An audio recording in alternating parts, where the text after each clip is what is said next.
Princess cut blouse बनाने के शौकीन हैं और कहीं कहीं आपके डाउट्स रह जाते हैं, शोल्डर आर्म होल की समस्या रह जाती है, कटिंग समझ में नहीं आता, तो ये वीडियो आपके लिए परफेक्ट होने वाली। वीडियो को पूरा लास्ट तक देखना, प्रिंसेस कट ब्लाउज से रिलेटेड सभी प्रॉब्लम खत्म हो जाएंगे आज के इस वीडियो के बाद। लंबाई इसमें 14 इंच की रखने वाले, चेस्ट 34 है, 34 इंच चेस्ट का ये ब्लाउज, कमर जिसमें 29 इंच है, शोल्डर पुराने ब्लाउज के नाप से 9.5 इंच है, बॉडी पर यही शोल्डर 14 इंच है, सामने का गला 7 इंच, पीछे गला 10.5, डॉट पॉइंट 10.25 और आर्म होल की गोलाई 15 इंच की। ठीक है, कंप्लीट मेजरमेंट है, ब्लाउज से लिया गया, बॉडी से नहीं लिए हैं। शोल्डर के नाप से आप कंफर्म कर सकते हैं कि ब्लाउज से लिया गया है या बॉडी से। अभी देखिए, यहाँ पर हम एक सीधा निशान लेंगे, सबसे पहले काटेंगे पीछे का पल्ला। ध्यान रखना पीछे का गला 10.5 इंच, मतलब कि डीप नेक का ब्लाउज है ना। अब ये सीधा निशान लिया, उसके बाद हम लेंगे एक लंबाई का निशान। देखो, लंबाई में हमेशा 1 इंच का मार्जिन जो है वो कंपलसरी रहता है, चाहे कोई भी पैटर्न का ब्लाउज हो, कोई भी साइज का ब्लाउज हो। 14 इंच है तो 1 इंच मार्जिन लेके 15 इंच का निशान यहाँ पर आपको लगा लेना। ठीक है, ये देखिए। अब इसके बाद क्या करेंगे, जैसे स्केल है, स्केल से इस निशान को पहले मिलाए, यहीं पर हमें शोल्डर नापना है। शोल्डर पुराने ब्लाउज पर कितना है, 9.5, तो 9.5 का हाफ करेंगे पहले। 9.5 का हाफ कितना होता है, ये होगा आपका अप्रॉक्स 4.25 इंच। ठीक है, तो ये 4.25 का निशान और हाफ इंच का अलग से मार्जिन दे देंगे। सबसे सिंपल तरीका कब काम आता है, जब आपने पुराने ब्लाउज से नाप लिया और जैसा नाप लिया है वैसा ही एज इट इज बनाना है। ऐसा नहीं कि आपने कॉलर वाले ब्लाउज का नाप लिया और डीप नेक का बना दिया। ये चीजें स्पेशली ध्यान रखोगे। मेरी वीडियो आपको सरलता देती है इसलिए क्योंकि मैं एकदम सिंपल शब्दों में आपको समझाता हूँ, कोई कठिन ट्यूटोरियल नहीं रहता। देखो, मेरा कहने का मतलब यह है कि आप चीजों को पहले समझो, पहले सीखो, उसके बाद उसकी प्रैक्टिस करो।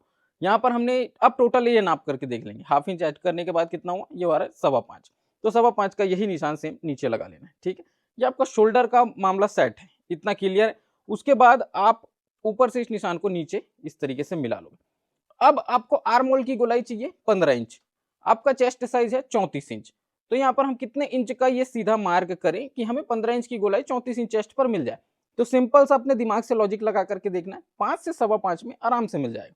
ठीक है, तो ये हम 5 इंच पे पहले लगा के देखते हैं। मान लो नहीं मिला तो डाउन कर देंगे, थोड़ा सा बढ़ा देंगे, है ना। अब इसी को पहले चेक करने के लिए हम क्या करेंगे, चेस्ट का माप डालेंगे। पुराने ब्लाउज से लिया गया नाप है, तो ये होगा 34 का चौथा हिस्सा 8.5 इंच। ठीक है, बॉडी से लिए रहते हाफ इंच और एक्स्ट्रा लूजिंग दे देते हैं, लेकिन अभी पुराने ब्लाउज से लिए तो सिर्फ सिलाई मार्जिन देंगे कितना, 1.5 इंच का। ये डिपेंड करता है, आप 1 इंच भी दे सकते हैं, 1.25 इंच भी दे सकते हैं, 1.5 इंच भी दे सकते हैं। ठीक है, अब बाकी कुछ और नाप डालने से पहले एक बार इंची टेप को रख करके खाली आपको आर्म होल गोलाई जिस तरीके से घूमता है ना, उसी तरीके से घुमा करके केवल गोलाई चेक कर लेना है। ठीक है, मैं ये नहीं कहता एकदम परफेक्ट चेक करो, एक रफली टेस्ट करने के लिए इस तरीके से घुमा करके देख लेना। कितना चाहिए, 15 इंच आ रहा है, 7.5 मतलब 15 इंच। मान लो नहीं आया तो इस निशान को थोड़ा नीचे कर देंगे। ठीक है, ये वाला जो आपका निशान है थोड़ा नीचे कर देंगे, फिर आ जाएगा। क्लियर है। अब क्या करेंगे, अपना कमर का नाप डालेंगे। ठीक है, ये मैंने खाली चेक करने के लिए बताया था। कमर का नाप कितना है, कमर का जो नाप आ रहा है वो है 29 इंच, चौथा हिस्सा लेंगे सीधा सीधा। नहीं समझ में आता है, पहले आधा कर लिया करो, फिर उसका आधा कर लिया करो। ठीक है, 7.25, और उसके बाद 1 इंच यहाँ पर कमर पे डॉट, और फिर 1.5 इंच का सिलाई मार्जिन, चौथा हिस्सा, फिर 1 इंच कमर पे डॉट के लिए, फिर सिलाई मार्जिन। अब स्केल से निशानों को इस प्रकार से मिला लेना। ये देखिए, इस वीडियो में आपको बहुत सारी चीजें सीखने को मिलेंगी, तो वीडियो को पूरा लास्ट तक देखना। और मैं एक सवाल भी आप लोगों से करूंगा, अगर आपने उसका सही जवाब दिया तो मुझे समझ में आ जाएगा कि हाँ आपने वीडियो को पूरा लास्ट तक देखा है। अब यहां पर क्या करना है, आर्म होल को हाफ इंच डाउन अंदर की तरफ, और शोल्डर को हाफ इंच डाउन ये इस तरीके से गले की तरफ। क्यों, क्योंकि ये डीप नेक का पैटर्न है, कंपलसरी रहेगा किसी भी डीप नेक के ब्लाउज में। हम इसी तरीके से बताते हैं, फिटिंग भी बहुत अच्छी आती है, कोई प्रॉब्लम इसमें नहीं है।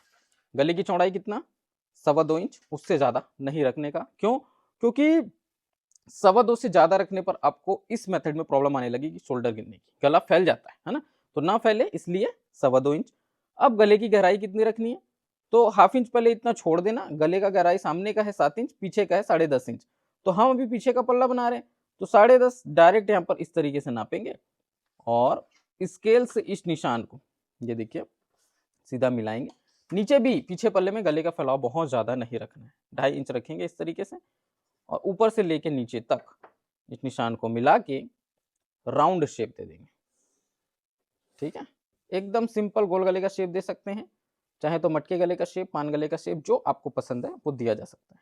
ठीक, अभी आर्म होल के बारे में बात करते हैं। तो आर्म होल की जो गोलाई घूमेगी वो पहला घूमेगा 1 इंच की दूरी से। देखो कैसे 1 इंच नापते हैं, ये तिरछा, इस पॉइंट से तिरछा 1 इंच नापते हैं सेंटर पर, ठीक है।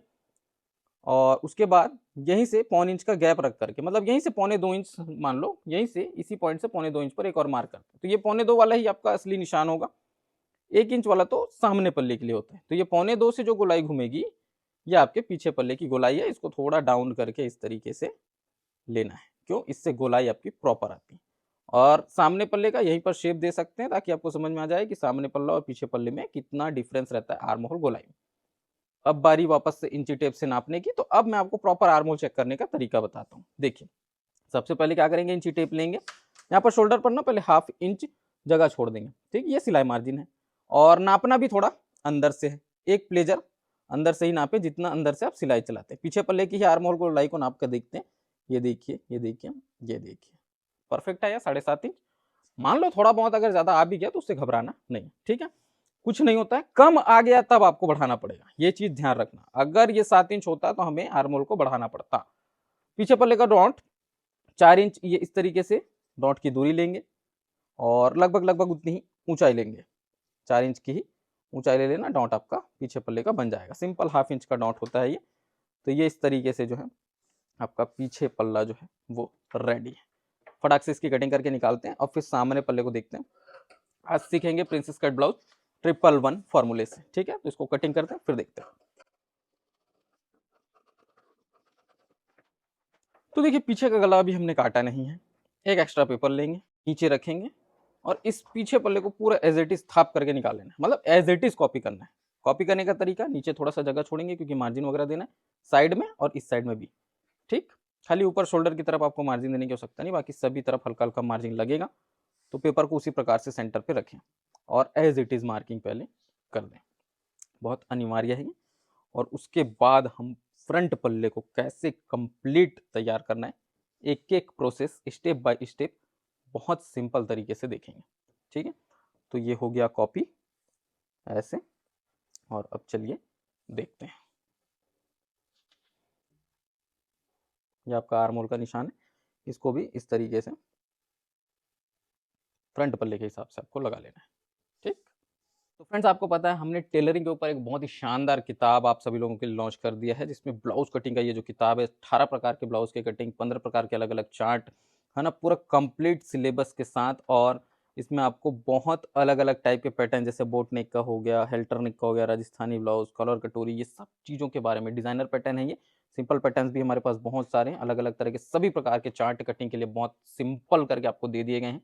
और इतना सरल शब्दों में इस किताब को लिखा गया है कि आपके लिए ये एक वरदान की तरह साबित होगा। एक एक फोटो स्टेप बाय स्टेप आपको पूरा किस तरीके से कटिंग करना है सब कुछ का दे दिया है। कहीं पर कंफ्यूजन होता है, वीडियो का क्यूआर कोड दे दिया है, स्कैन करो और देखो। सब कुछ इसमें बहुत डिटेल से दिया हुआ है। आप देख सकते हैं एक एक फोटो स्टेप बाय स्टेप दिया है, कैसे निशान लगाना है, कैसे पूरी मार्किंग करेंगे, कैसे कटिंग करेंगे, सब कुछ बताया हुआ। तो ये अगर आपको मंगाना है कैश ऑन डिलीवरी पर 100% फिटिंग गारंटी के साथ। और बहुत ज़बरदस्त इसकी क्वालिटी है। पेपर की क्वालिटी आप देख सकते हैं, बहुत ही शानदार है। शाइनिंग करा होगा, पूरा मल्टी कलर्ड है और वाटरप्रूफ आप इसको मान के चल सकते हैं। तो जिनको मंगाना है कैश ऑन डिलीवरी पे मंगा सकते हैं। अब इसके साथ में पेपर कटिंग्स भी फ्री मिल रहे हैं। तो डिस्प्ले पे नंबर चल रहा है, इंक्वायरी करें फटाफट। अभी इस पीछे पल्ले को हम उठा लेते हैं, ठीक है। अब हमें सबसे पहले गले को तैयार कर लेना है। 7 इंच सामने का गला रखना है। अब इसमें भी थोड़ा सा छोड़ देंगे 1/2 इंच शोल्डर ज्वाइंट के लिए। और ये 7 इंच का मार्किंग। सामने गला जो आपकी मर्जी दे सकते हैं, कोई प्रॉब्लम नहीं है। नीचे गले का फैलाव लगभग 2.5 इंच, उससे ज़्यादा नहीं जाएंगे।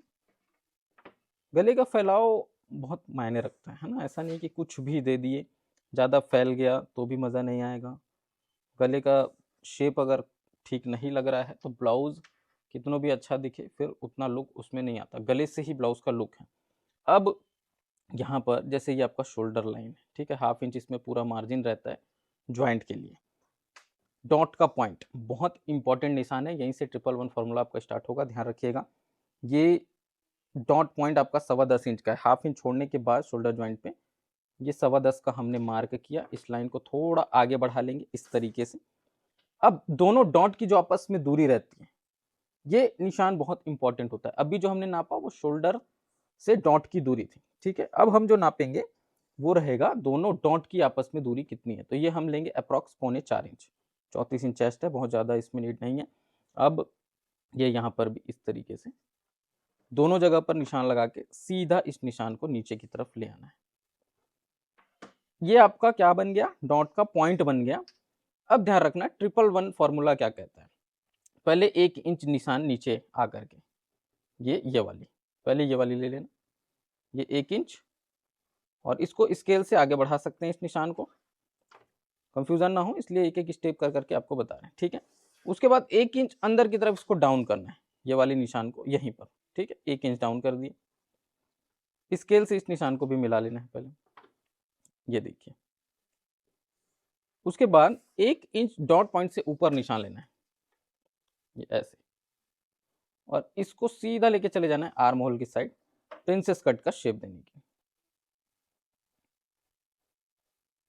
ठीक है, एकदम क्लियर है। ये तीनों 111, पहला, दूसरा और तीसरा, 3 1-1 इंच के निशान लिए, प्रिंसेस कट का शेप बना दिया। एकदम सिंपल तरीका था ना।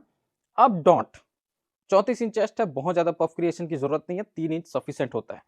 तो ये अंदर वाले निशान से 3 इंच नापना है, यहां से 3 इंच नापे। उसके बाद क्या करेंगे, इस पॉइंट से, डॉट वाले पॉइंट से इसको मिलाना है। तो पहले क्या करना है, इसको नाप के देखना है ये कितना आ रहा है, 5.25। तो इधर भी आना चाहिए कितना, 5.25।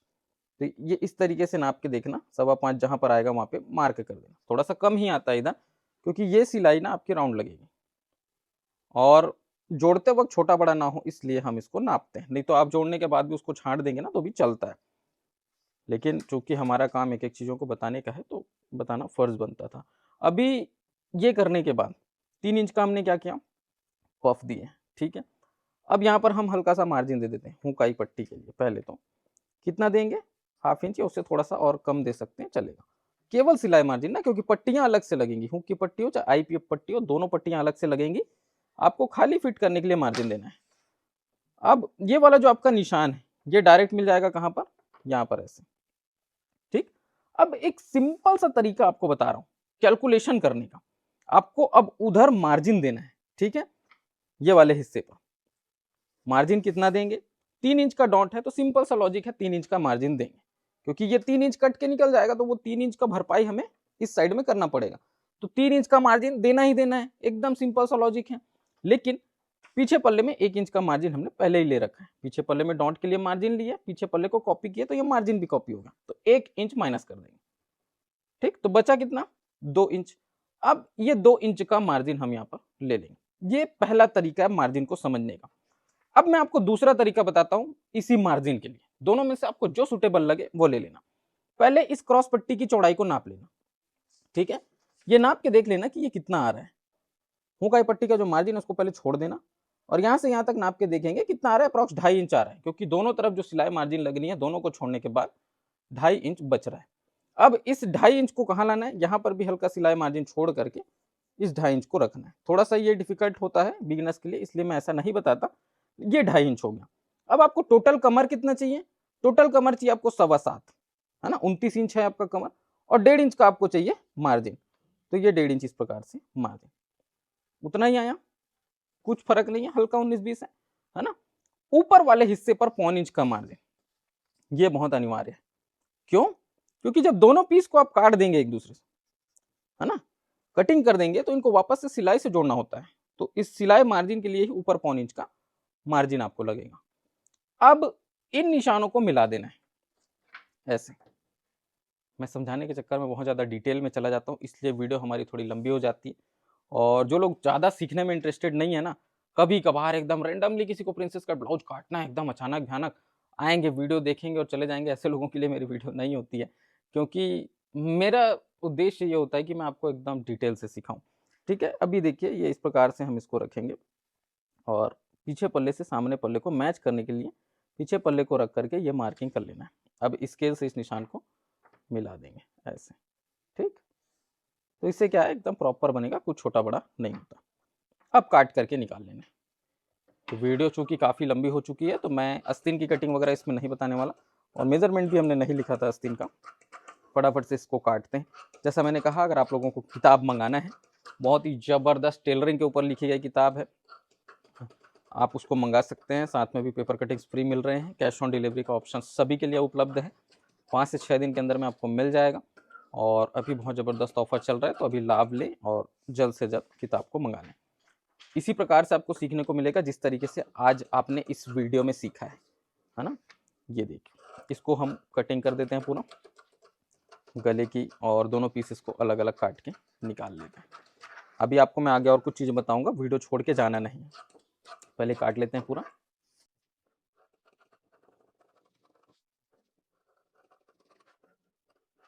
ठीक है, परफेक्ट है एकदम। इस तरीके से आपको दोनों पे सेंटर मतलब डॉट पॉइंट का जो कट है वो लगा लेना है ताकि फिट करें तो सेंटर का आइडिया आपको रहे। अब ये आपकी क्रॉस पट्टी है, ये कटोरी है, ठीक है। हल्का सा इसमें देखिए ऊपर से पफ क्रिएट करने के लिए एक ट्रिक बता रहा हूँ। बहुत से लोगों के मन में ये आएगा कि ऐसा करने के बाद आर्म होल छोटा तो नहीं होगा, तो नहीं होगा, आप टेंशन मत लें उसका। हल्का सा बस छांटने के लिए बता रहे हैं। ये वाला हिस्सा कटोरी का निकाल देंगे और उतना ही क्रॉस पट्टी का भी निकाल देंगे, ठीक है।